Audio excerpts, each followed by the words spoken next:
Hi, I'm Dr. Gary Motykie, and I am a board-certified Beverly Hills plastic surgeon. And today we're going to be going over Michael Jackson. I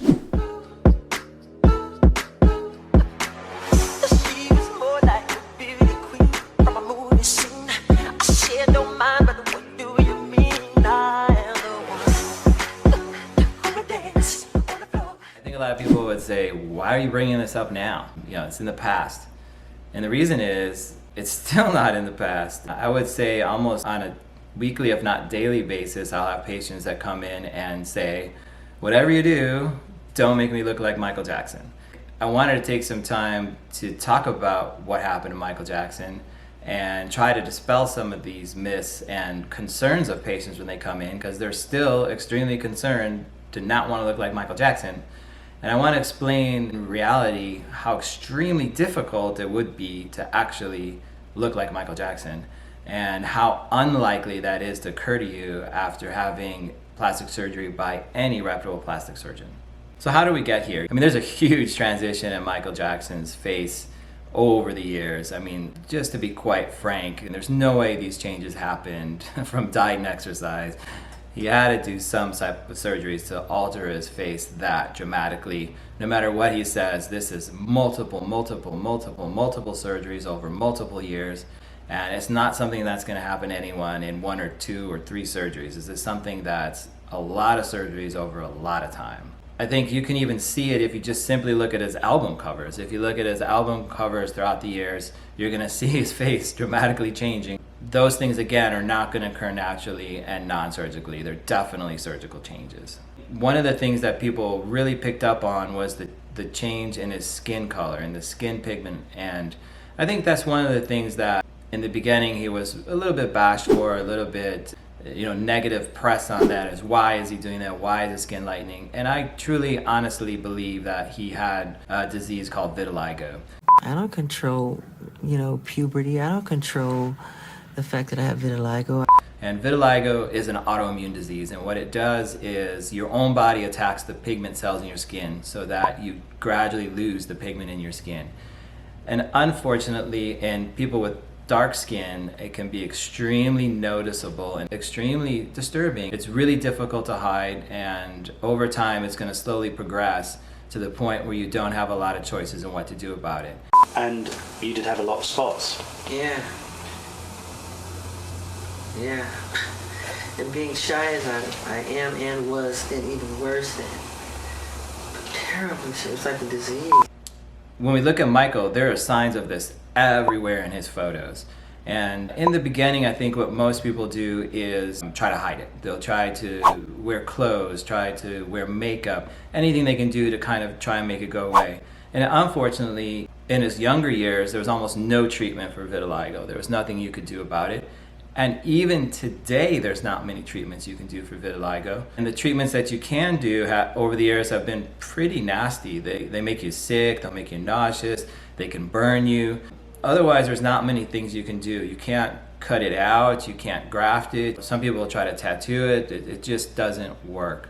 So if we look at Michael, even when he was young, you can see signs in photos where you can see his face lightening, you can see signs on his hands, you can see that pigment change.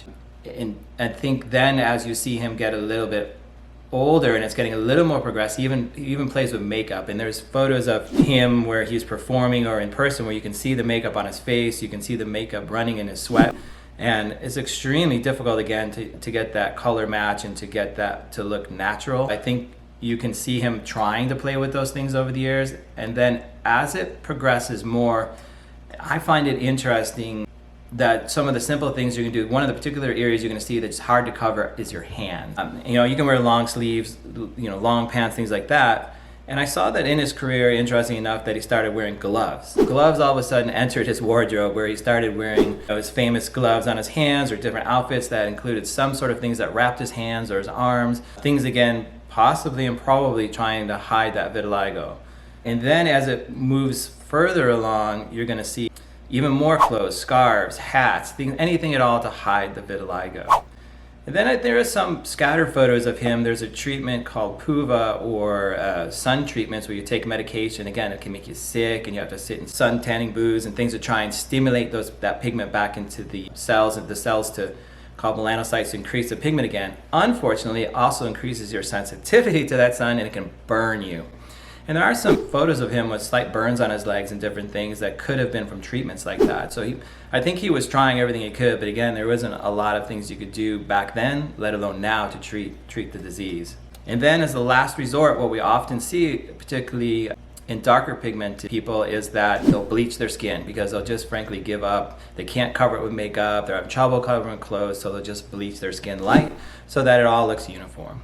I'm not saying that's what he did, but I do know that that is done. They'll try to lighten the rest of the skin just to get a better color match. It's blotches on the skin and I have to even out my skin. Do that, and from vitiligo in general, because you don't have those melanocytes or those cells, those are the cells that give you a tan.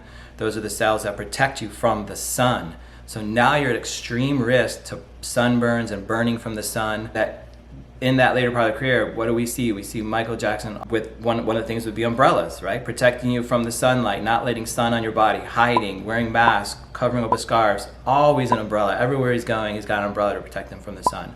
So I think all of those things indicate to me that he was probably battling with vitiligo, and it's a personal struggle. Particularly back then, again, a lot of stigma and a lot of negativity about it, and I'm sure it was personally embarrassing for him, particularly being in the limelight. I can't imagine having all these people trying to take photos of you and this going on. It had to be very difficult for him to go through that. Now, to add insult to injury, as he's going through all of this, he's doing a Pepsi commercial and he gets burned. His head literally catches on fire, and he gets burns to the back of his head, and he has to be rushed off to the hospital.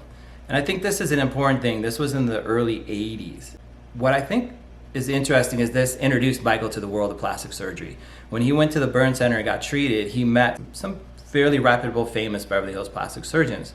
And the good news about Michael in that respect is that when he did get burned, what he did do was actually pay to build a burn center to help children. I did a commercial for Pepsi, and I was burned very badly.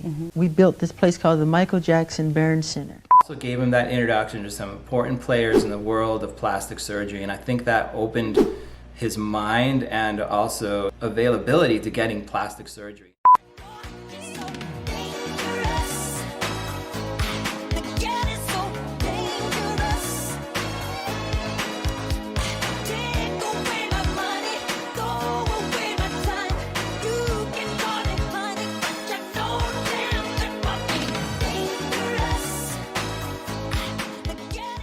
Right around that time, though, we start seeing more and more dramatic changes in Michael. So I think he did do a rhinoplasty much earlier than that, but then we see it really taking off and rapidly advancing after that. And I think that exposure to that world of plastic surgery and the plastic surgeons gave him the opportunity to really start pursuing plastic surgery on his face. There's no doubt, as we're looking through his face throughout the years, that obviously his nose. Had your nose done, obviously. Yeah, but so did a lot of people that I know. Doubt that we're not talking 1, 2, 3 surgeries. We're talking many different types of surgeries on his nose over the years.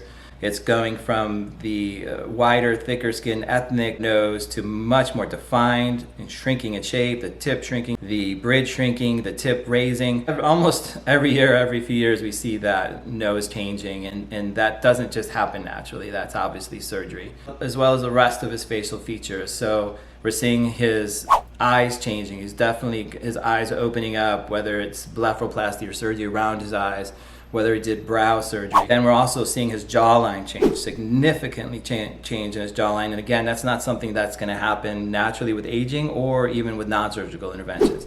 That's most likely implants, different things placed in the face, jawline implants, chin implants. Even though the shape of the face is different. Because I've changed. How have you I changed? was a little kid. I'm talking about my face pictures is of you in squared your out. 20s. No, I was changing. I'm telling you the honest truth. Those changes were definitely surgical. As far as, again, we've talked about the lightening of his skin. The other thing that lightens along with the skin is the lips. So we see him wearing lipstick or things to try and give the pigment back to his lips. And again, I think that's causing extreme change in his appearance. So I think all of those things started adding up And I'm sure at that time, again, there was a lot more social stigma about plastic surgery. Now, did he go extreme? Yes. It was a pretty obvious yes, but it wasn't as open as it is today. The vitiligo and covering up, I think there's a mixture of things going on there. In other words, it does also give him a perfect opportunity to use the scarves and masks and things to cover up when he's having surgery. So in that case, it kind of worked for him hiding surgery when he's wearing, surgical masks or regular masks. It could be from that, and or he just had surgery done.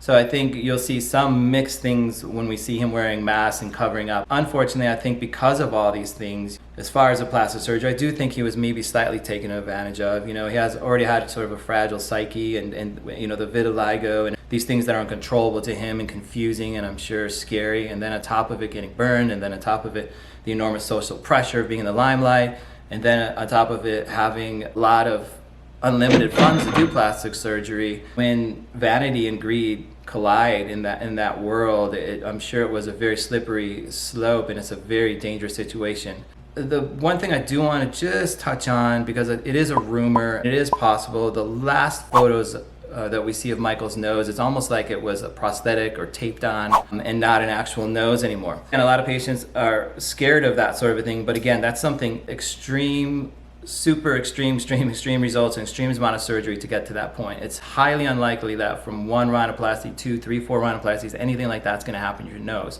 Now, if his nose did actually, what we call necrosis or fall off, it's probably because of the multiple surgeries. And when they're doing multiple open rhinoplasties or cuts around the nose, eventually the blood supply to the nose will be cut off, or they'll kill it. And then the nose will literally collapse or necrose. And I know there are rumors of that, but I just want people to know that that's almost 0% chance of that ever happening to you, from doing a simple rhinoplasty procedure.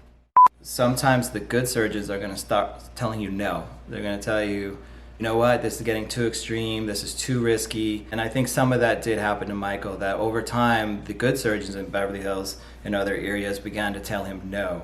If they really want to do the surgery, they'll start pursuing less qualified, less experienced, less scrupulous surgeons to do the work.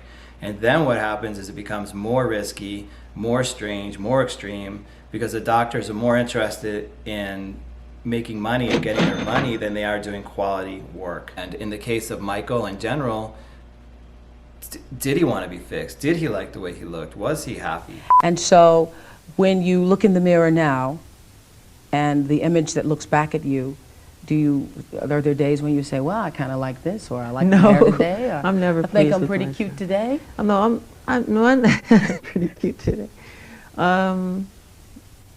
No, I try not to look in the mirror. I really do, because I'm never happy with what I see. And when it got to the point that maybe his nose fell off and you're causing harm, the first rule is do no harm, where he was going to doctors that definitely weren't the top, in their fields. One thing that I do think we kind of know is Michael's dad was very abusive towards him when he was growing up and told him that he was ugly. He used to tease me real bad about it. He would tease me about how I looked, and he would say, well, you didn't get it from my side of the family. We know about his childhood, and if he was traumatized by his dad, and just being brought up in not a traditional, he didn't have a traditional childhood, and I'm sure that affected him. All those things could be slightly related, mixed into this perfect storm that led down this path. The people that should probably truly feel bad about what happened to Michael Jackson are his doctors. Honestly, at some point, it's the doctor's job. They're the patient advocate. They should have stepped in and said no, or tried to get him help. And maybe they did.